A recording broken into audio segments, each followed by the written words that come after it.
আসসালামু আলাইকুম। আজকে দেখাবো চিকেন বিরিয়ানি। আর এই চিকেন বিরিয়ানিটা আমি প্যাকেট মশলা দিয়ে খুবই সহজে রান্না করেছি।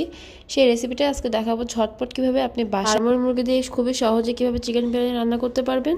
কোনো মেহমানদারিতে বা ঈদের দিন সকালবেলাও এই বিরিয়ানিটা খুবই ভালো যায়।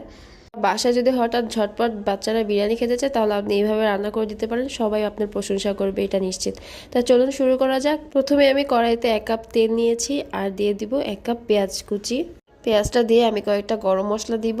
আমি হাফ চামচের কম একটু জিরা নিয়েছি আর কয়েকটা এলাচি আর কয়েকটা দারচিনি, এগুলো আমি তেলের মধ্যে দিয়ে দিচ্ছি। আর পেঁয়াজটা এগুলো সহই আমি ভেজে নিব। পেঁয়াজের রং বাদামি হয়ে গেলে হাফ কাপ আদা রসুন বাটা দিয়ে দিতে হবে।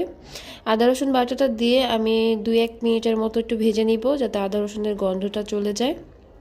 তারপর এখানে দিয়ে দিব হাফ চামচের মতো গরম মশলা গুঁড়া, 2 টেবিল চামচ টমেটো সস। আপনি চাইলে এখানে 1